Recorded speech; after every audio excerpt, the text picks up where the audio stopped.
rakkoowwan nagaa dhabuudha rakkoowwan qeen manca'u namnis dhumuu kanaafi dararama jiru kana hundumaa olaantummaadhaan eegsisuufiif kabachiisuun mootummaarraati kan inni eegamu.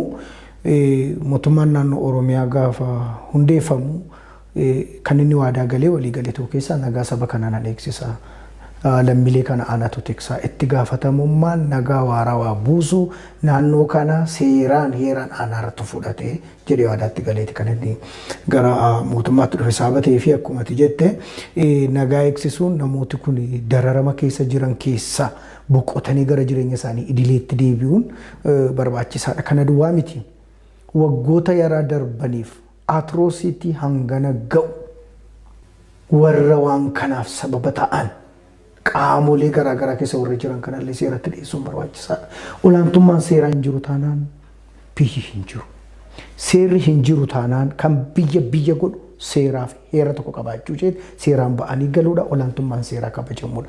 Kanarraa kanaafii namni tokko aangoo tokkorraa sababa aangoo qabuuf sababa ajaja'uu danda'u sababa waa gochuu danda'uuf hin godhama yoo ta'e biyyi sun law and order hin jiraachuu hin danda'u. Sababa ta'eefi mootummaan hojii nagaa kabachiisuu mirgilee sabaa kabachiisuu mirga namoomaa kan addunyaan irratti walii gale biyyi kunis kan mallatteessite eegamuunsaa barbaachisaadha ta'a.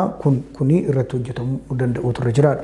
Akkuma sila jettee egaan seerri biyya keenya akkuma jedhusi rakkoowwan hamaan gaafa qaqqaban humna naannoo ol gaafa ta'u gaaffii naannoon dhiyeessuun mootummaan federaalaa immoo gidduu seenee qaamolee mootummaa naannootii wajjin hojii barbaachisaa ta'e hojii nagaa kabachiisuu ta'uu danda'a wanta barbaachisaa irratti hojjete jira. Isarra darbee hidhattoonni naannoo ollaadhaa naannoo guddaa kana uummata guddaa kana saba guddaa kana tuffatanii seenanii lafa weeraruu qe'ee namaa gubuu ajjechaa fiduun cal jedhamee ilaalamuun taataanaan wabiin saba guddaa kanaa hin jiru jechuudha.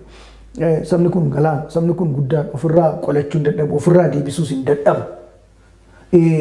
Torban tokko caalaa ittiin fudhatu sabni galaanni kun irra dhangalee isa keessa jiru soollaasaa jiru irra dhangalee balleessuudhaaf garuu maal jedhee yaada sabni kun mootummaan qabaa jedha. Mootummaatu jira mootummaan narraa deebisa. Anaaf dhaabatee kanaafuu mirga koonaa kabachiisa narraa eega jedha. Sababa ta'eefi kallattii sanarratti hojiin mootummaarraa eegamu akkuma jettu hojjetamu turre jira. Ajjechaan dhaabachuudhuma turre jira. Preconditioning tokko ajjechaa tokkoof justificationin kennamu tokkittiin jiru. Tokkittiin ajjechaan kun sirriidha kan jechiisu reasoning tokkittiin hin jiru.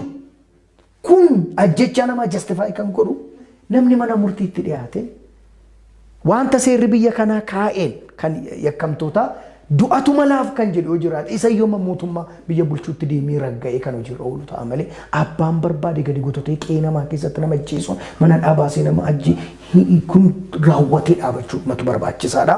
Yoo kana ta'e malee nagaan hin dhufu.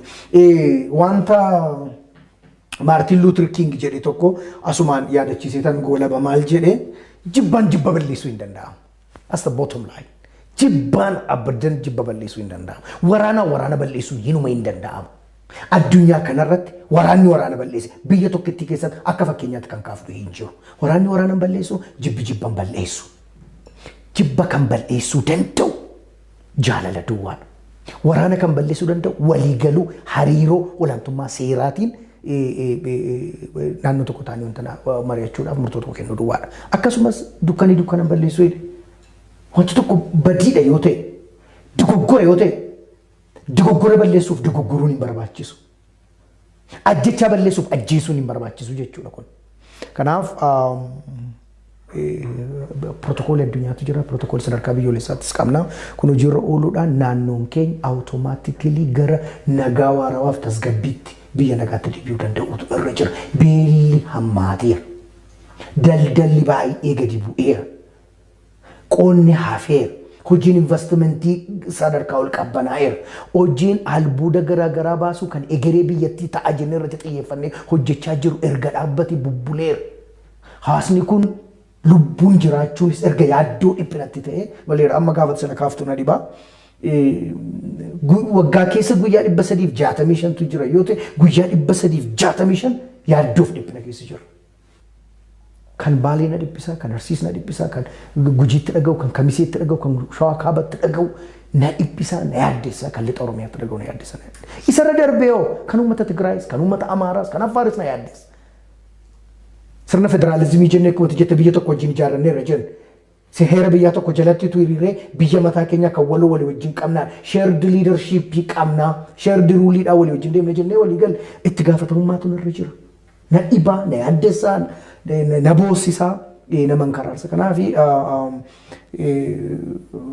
olaantummaan seeraa qabatanii karaa itti furmaata argamu. Karaa amansiisaatti deemuun barbaachisaadha.